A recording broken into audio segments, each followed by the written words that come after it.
There was a cast iron skillet holding open a chicken coop door outside a small town in central Missouri last fall. Rusted a deep reddish brown, propped against a hinge that had quit working years back. The farmer's grandson had already hauled 2 others just like it to the scrap trailer that morning. This one had a faint diamond pressed into the handle. It sold 3 weeks later for $940. My name is Hanks. I've been picking estate sales and farm auctions for going on 30 years, and cast iron is the one thing I still stop for every single time. Today we're counting down 10 rusty cast iron pans sitting in cellars, barns, and back porches right now, and I'm going to show you exactly how to tell the ordinary ones from the ones carrying real money. Stay with me to number 3, because that's the pan I owned for 2 years without knowing what I actually had. Let me be straight with you before we start counting. Most old cast iron is a $30 to $70 pan. Out of 100 skillets I go through at a typical sale, most of them are worth less than dinner out. A handful land between 100 and 200, and a small group, the 10 we're covering today, climb into the hundreds and sometimes the thousands. Rare is rare. It's also sometimes sitting in a chicken coop with a nest built inside it. Here's why the old pans are different, and almost nobody explains this part. Run your thumb across the inside of a brand new skillet. Feels like fine sandpaper. That's how iron comes straight out of a sand mold. The old foundries ground and polished that cooking surface glass smooth because a rough pan simply didn't sell back in 1915. That extra step cost labor, and one by one, American foundries stopped doing it to save a nickel. A smooth, glassy interior is your very first clue. Second clue is weight. Set a modern 12-inch pan next to one from the 1920s, and the old one feels almost hollow by comparison. Third, before around 1910, foundries poured the iron through a channel called a gate, then snapped off the tab and filed the scar smooth. That little filed scar is a gate mark, and we'll come back to it later on this list. 2 quick dating rules worth keeping in your pocket. If a pan says made in USA anywhere on it, it's almost certainly after 1960, since that's when country of origin labeling became required by law. And a raised ring circling the outside of the bottom is called a heat ring, which generally means the pan predates 1940. Those rings locked into the round openings on a wood stove, so the pan wouldn't slide. Let's start counting. Number 10 is the pan everybody walks past because they're hunting for a name that was never there to begin with. Number 10, Favorite, out of Piqua, Ohio, and it's got the friendliest logo in the whole hobby. The name's cast in an arc, with a curved line running underneath it, so the whole thing reads almost like a little smiling face stamped into the bottom of the pan. Favorite cast their pans noticeably thin and light, even by the standards of the era, so if one feels too light for its size, that's worth a second look right there. The company folded by the late 1930s, which means there's only so much of it left in the world. I still think about this one more than I'd like to admit. At a flea market inside the fairgrounds up near Waterloo, Wisconsin, there was a rust-caked skillet on a back table with a $20 sticker on it. I spotted that Smile logo right away. I also thought I saw a hairline crack running through the rust, and I couldn't confirm it fast enough to feel good about the risk, so I got cautious and walked. A man 3 tables down bought it inside the hour. Turned out there was no crack at all, just dirt sitting in a shadow. Good examples from this maker sell in the $100 to $300 range, and the larger sizes go higher still. That's the most expensive $20 I never spent, and it's exactly why I carry a rag and a flashlight to every sale now. Your checklist. 1. Look for the arced names with the curved smile line underneath it. 2. Check for unusually light weight relative to the pan size. 3. Tap it gently and listen for a clean ring instead of a dull thud, and don't walk away just because the light's bad. Check it properly first. Up next at number 9 is the pan everybody walks past because they're hunting for a name that was never stamped on it to begin with. Number 9. The unmarked, smooth bottom skillet. No name, no logo, sometimes just a number and a letter stamped in. Everybody walks right past these because they're hunting for a brand. But several major foundries ran unmarked lines on purpose, selling the branded version to department stores and the exact same casting, minus the logo, to 5 and dime shops for less money. 2 prices, 1 product. The giveaway on an unmarked pan from a major foundry is almost never a name. It's the lettering style and the casting quality. Spelled out words in clean block lettering, paired with a mirror-smooth interior, usually point straight to a top-tier maker working quietly under someone else's shelf. At a church rummage sale outside Cedar Rapids, Iowa, there was a cardboard box shoved under a folding table, $5 for everything inside. 4 crusty, unmarked skillets. 3 of them were nothing worth mentioning. The 4th had that clean block lettering and an interior smooth enough to catch a reflection. $70, and it took me all of 15 minutes to spot it once I got my hands on the box. Here's the thing nobody tells you about unmarked pans. Some collectors specifically hunt these down over branded ones, because owning a piece of that old 2-tier pricing trick, the same iron sold 2 different ways, is a small piece of manufacturing history all on its own. It's not just a consolation prize when the name's missing. Your checklist. 1. Feel inside for real machine smoothness, not just a light polish over a rough surface. 2. Look for spelled out words instead of abbreviations anywhere on the casting. 3. Check that the bottom is even and clean, not pebbly or rough, like a cheap modern mold.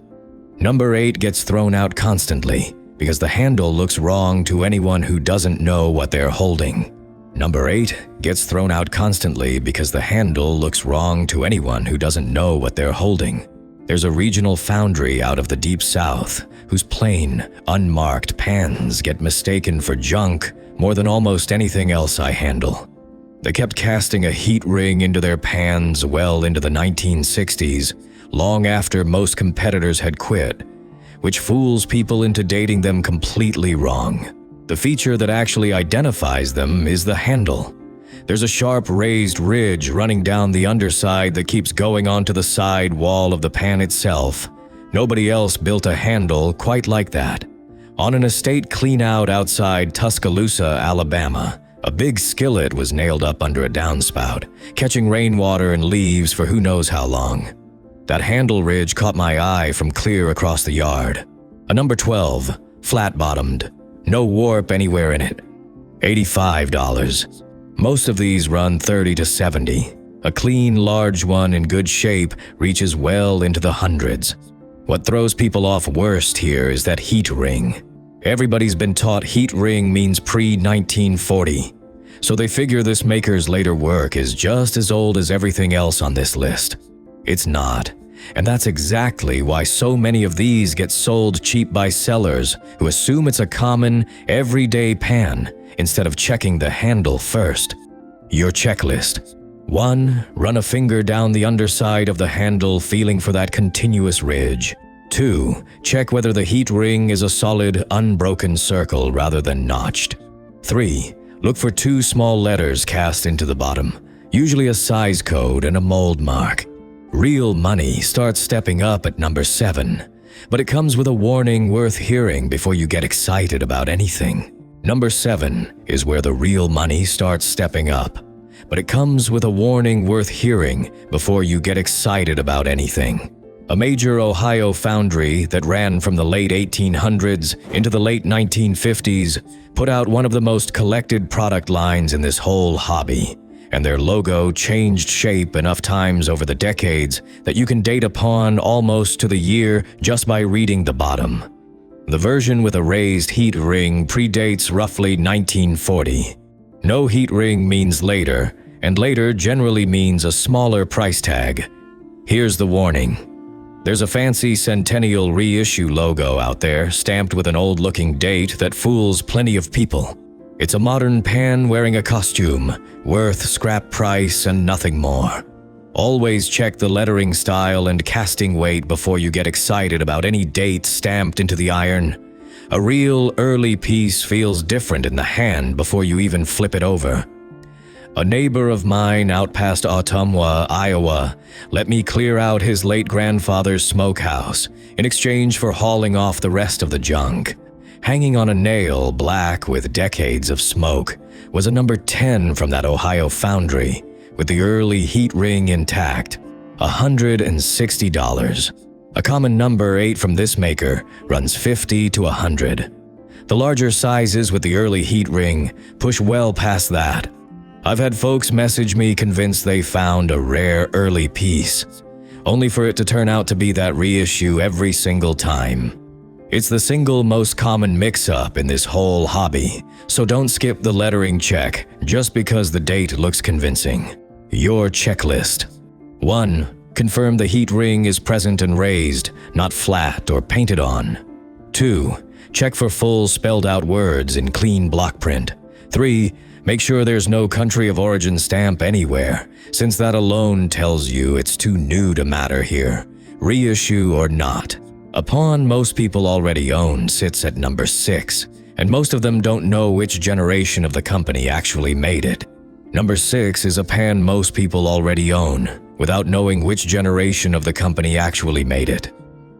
A Pennsylvania foundry that ran from the late 1800s until 1959 built one of the most recognized names in the whole hobby, and the shape of their logo tells you roughly when a given pan left the factory. Their later, everyday logo style is what most surviving examples wear today, since it ran for the longest stretch and the most pans got made and kept. A common number 8 in that style is a $40 to $100 pan, which makes it genuinely useful, since it's common enough that you'll actually run into one at a normal sale. There's a second identifying feature that works even when the bottom stamp is worn illegible. This maker cast a raised ridge running up the back of the handle, and once you've felt it, you'll never mistake it for anything else, stamp or no stamp. I found mine in a hayloft outside Marshalltown, Iowa, tucked in a crate of old canning jars nobody had touched in years. A number 8, later logo style, bottom flat as a tabletop. I never sold that one. It's on my own stove right now, and my wife's made cornbread in it for going on 15 years. Not everything on this list has to turn into a flip. That's really the point of including this one at all. Most collecting content skips right past the common pieces chasing bigger numbers, but this is the pawn you're most likely to actually find, and it's worth genuine money even in its most ordinary form. Don't overlook it just because it's not the rarest thing on the list. Your checklist. 1. Feel for the ridge running up the back of the handle. 2. Read the logo style closely to place the era. 3. Set it flat on a table and give the handle a gentle push to check for warp before you assume it's in good shape. The same maker's earlier work shows up next at number 5, cast from the exact same design, but worth several times more. Number 5 is the maker whose earlier work, cast from the exact same design, is worth several times more than what we just covered. It's the same Pennsylvania foundry, wearing an older coat.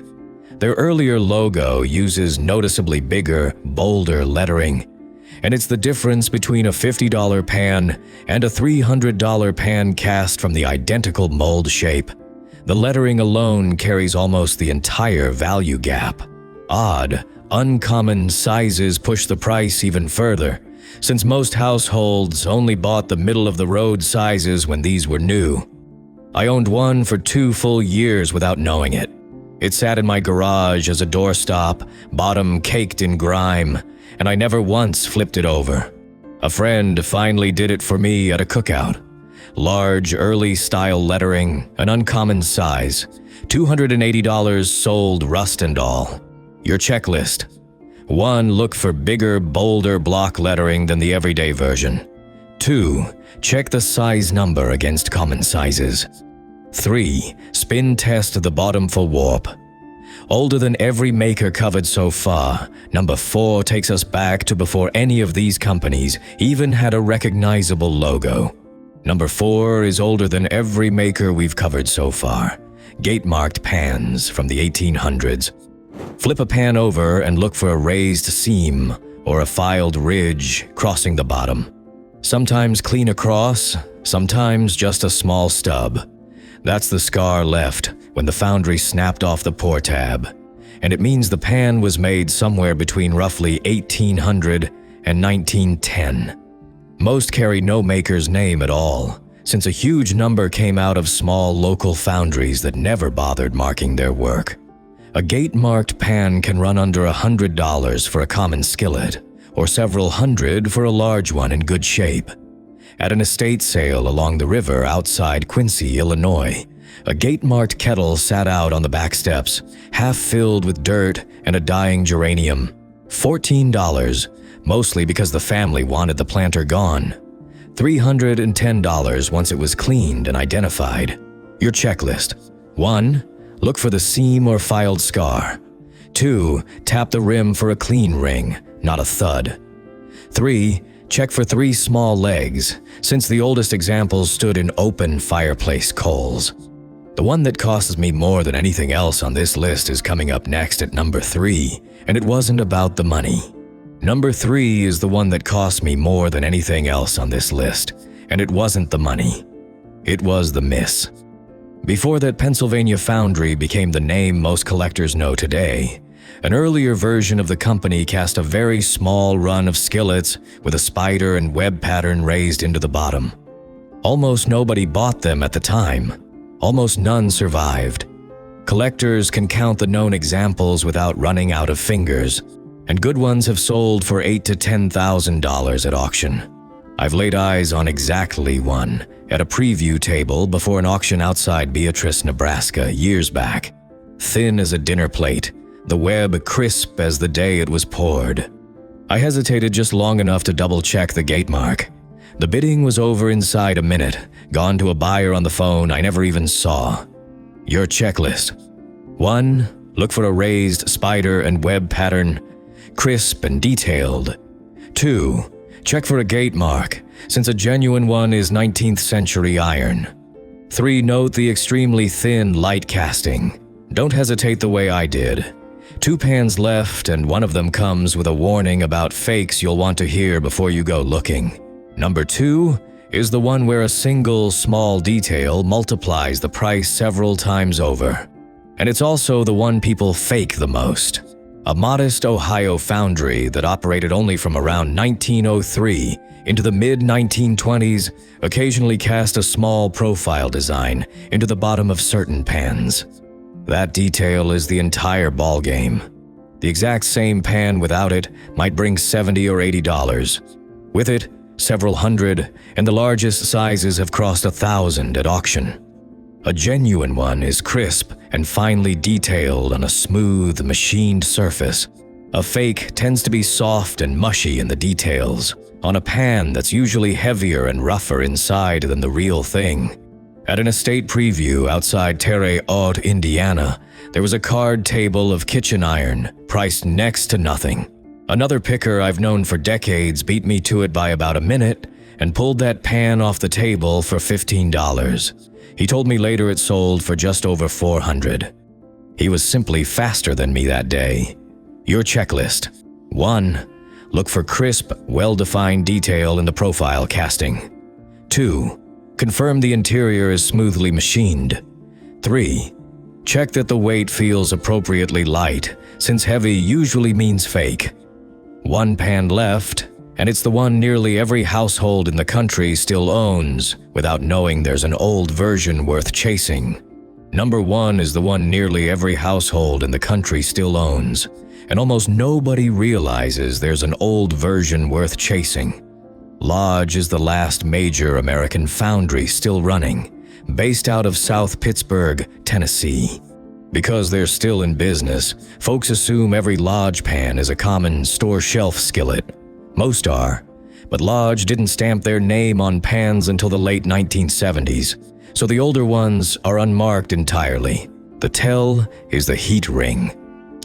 On the early ones, it's broken by 3 small notches at 3 o'clock, 6 o'clock, and 9 o'clock. Collectors call them 3-notch lodges, and they run from the 1940s into the 70s. At a farm auction outside Hastings, Nebraska, an entire wagon of kitchen iron went across the block as one lot, $11 total. Buried in it were two 3-notch lodges, a number 8 and a number 10. $50 and $90 once I got them cleaned and sorted.